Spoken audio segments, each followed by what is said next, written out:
Mais est-ce qu'on peut l'arrêter, pour vous ? Bah, on pourra l'arrêter. C'est sûr que s'il s'attache à la Lituanie, à l'Estonie ou à la Roumanie, là, les choses vont changer de niveau parce qu'évidemment, l'OTAN ne va pas rester inerte dans cette histoire. C'est-à-dire qu'en cas d'incident ou d'escalade, on rentre de facto automatiquement dans une troisième guerre mondiale.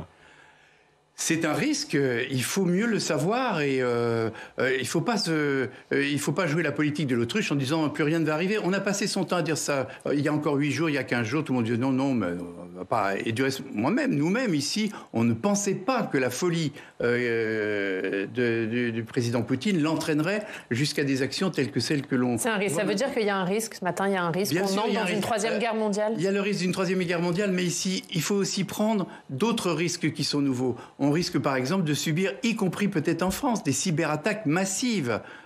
Moi, vous savez, quand je vais dans les pays baltes, j'entends un pays comme la Lituanie qui subit 57 000 attaques cyber. Pendant un week-end, il n'y a plus de système hospitalier. Le week-end suivant, il n'y a plus de système bancaire. On peut avoir ça. Souvenez-vous de ce qu'il a dit avant-hier. Ceux qui s'opposent à ce que je suis en train de faire en Ukraine connaîtront des choses d'une violence telle qu'ils n'ont jamais connue auparavant. Qu'est-ce que ça veut dire selon vous ? Jusqu'où il peut aller ? je vais citer la phrase exacte que vous venez de donner. Ceux qui tentent d'interférer avec la Russie doivent savoir que la réponse de la Russie sera immédiate et conduira à des conséquences que vous n'avez encore jamais connues. Voilà. Il peut aller jusqu'où ? Il peut aller jusqu'à des provocations militaires, il peut aller jusqu'à la mise en œuvre d'attaques cyber qui peuvent être très handicapantes, très dangereuses, tout aussi dangereuses qu'une intervention.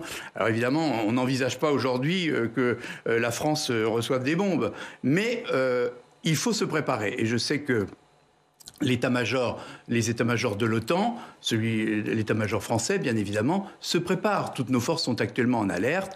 Elles se préparent à quoi ? Elles se préparent à toute hypothèse, puisque face à quelqu'un... C'est-à-dire y compris des bombardements en France ? Ils s'y préparent sûrement. Je n'ai pas le détail de ce qu'ils font et si je l'ai, je ne peux pas le dire. Mais ce que je peux vous dire, c'est qu'effectivement, on se prépare dorénavant à toute éventualité parce que lorsque vous avez affaire à quelqu'un qui fonctionne dans une manière tellement erratique et tellement folle, il faut se préparer à tout. Le président de la République a été très clair et moi, je le soutiens dans cette phrase. Il dit « Je vais protéger les Français dans toutes les circonstances ».